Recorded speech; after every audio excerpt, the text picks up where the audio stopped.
جیسے کہ آپ سب کے سامنے ہے، ہمارے لوگوں کی اکثریت مایوسی کا شکار ہے، لوگوں میں نا امیدی پائی جاتی ہے۔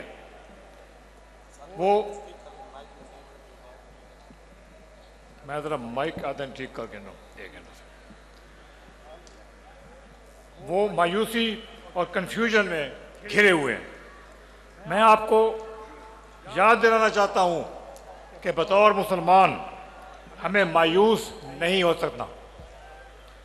ہم نے اللہ تعالیٰ پر پورا یقین رکھنا ہے اور بہترین گمان رکھنے کی، کیونکہ ہم جیسا اپنے اللہ سے گمان رکھیں گے ویسا ہمیں عطا کیا جائے گا۔ اس لیے آپ نے امید کا دامن پکڑے رہنا ہے اور انشاءاللہ ہم سب نے مل کے آپ کے لیے اللہ کی مدد سے بہتری لانی ہے۔ یہ نہیں کہ پاکستان میں کبھی اچھے کام نہیں ہوئے، ماضی میں کئی اچھے کام بھی کیے گئے، لیکن بہت سے ایسے کام ادھورے بھی رہ گئے جن کے نہ ہونے سے ملکی نظام پختہ اور مستحکم نہ ہو سکا۔ کئی منصوبے سرے سے ختم کر دیے گئے اور کچھ ادھورے چھوڑ دیے گئے، اور چلتے ہوئے منصوبوں کو بند کرنے کی وجہ سے ہمیشہ تسلسل ٹوٹتا رہا۔ وہ اس لیے یہ سنے بڑی غور سے، اس لیے تسلسل نہیں رہا کہ آنے والی حکومت پچھلی حکومت کے منصوبے بند کر دیتی تھی۔ افسوس کہ سیاسی جماعتوں کی آپس کی لڑائیاں اور ایک دوسرے پر الزام تراشیوں کی وجہ سے بہت وقت ضائع ہو گیا اور ملک کو نقصان ہوا۔ لیکن اب موجودہ حالات کا تقاضا ہے کہ ہم سب مل کر آگے بڑھیں، تمیز اور تہذیب کے دائرے میں رہتے ہوئے سب سیاسی جماعتوں کو ساتھ لے کر چلیں تاکہ ملک میں سیاسی استحکام پیدا ہو۔ ہم نے سب کے ساتھ چلنا ہے اور یہ عہد کرنا ہے کہ آپس کے اختلافات کو بھلا کر ملکی مفاد کو سامنے رکھیں۔ ملکی مفاد سب سے پہلے، سب مل کر کام کریں اور پاکستان کو سب سے آگے رکھا جائے۔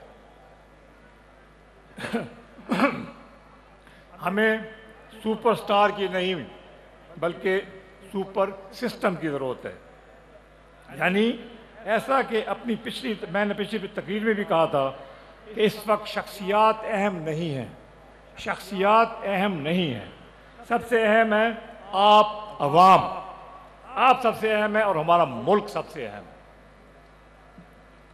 ہے۔ جب سب سیاسی جماعتیں اکٹھی مل کر چلیں گی تو حکومت میں آنے جانے سے ملکی ترقی کی رفتار کم نہیں ہوگی۔ ہمیں اپنی معاشی ترقی کے منصوبوں میں تسلسل کو یقینی بنانا ہے۔ جانے والی حکومت اور پھر آنے والی حکومت میں یہ طے ہوگا کہ جو منصوبے جاری ہیں ان میں رکاوٹ نہیں آئے گی۔ ترقی کا عمل کبھی نہیں رکنا چاہیے۔ حکومتیں آتی جاتی رہیں گی لیکن قوم کے مفاد کا کام جاری رہیں گے انشاءاللہ۔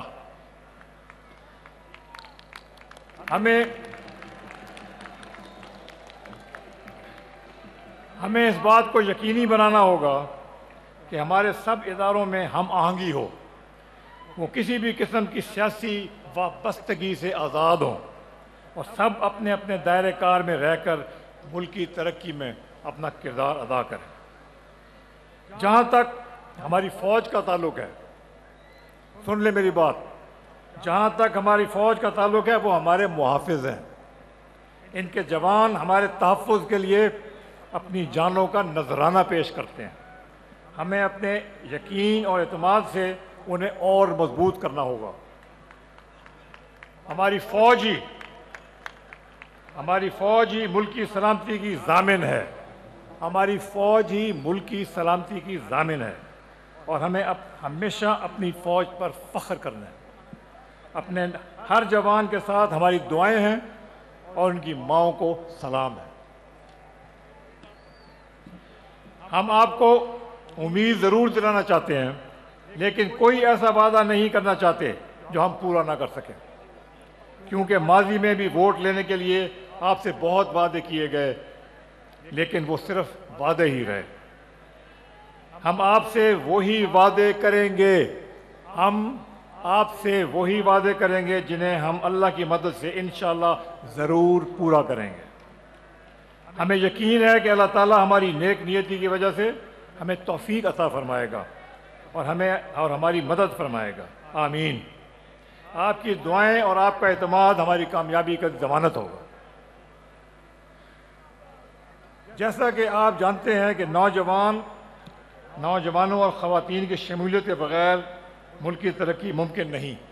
علیم خان صاحب نے بھی یہ بات کی تھی، ہم بھی یہ بات کرتے ہیں۔ ان کے لیے ہماری ترجیح ہوگی، ہم نوجوانوں کی مایوسی کو دور کریں گے اور خواتین کے لیے بھی سازگار ماحول پیدا کریں گے۔ ان کے لیے ہنرمند تعلیم کی سہولت عام کی جائے گی تاکہ وہ بہتر روزگار حاصل کر سکیں اور ملک کی ترقی میں اپنا کردار ادا کر سکیں اور مردوں کے شانہ بشانہ چل سکیں۔ خواتین ہمارا بہت بڑا اثاثہ ہیں اور ہم نے ان کے لیے ہر قسم کی آسانیاں مہیا کرنی ہیں۔ جو نوجوان اور خواتین کاروبار کرنا چاہیں گے، ان کے لیے حکومتی سطح پر آسانیاں پیدا کی جائیں گی، انہیں ریڈ ٹیپ کا سامنا نہیں کرنا پڑے گا۔ بینک ان کو آسان شرائط پر قرضے دیں تاکہ کاروباری سرگرمیوں کو فروغ ملے اور لوگ کاروبار اور ملازمت سے بہتر موقع ملیں۔ صحت کا شعبہ، اس میں بہت کام کرنے کی ضرورت ہے۔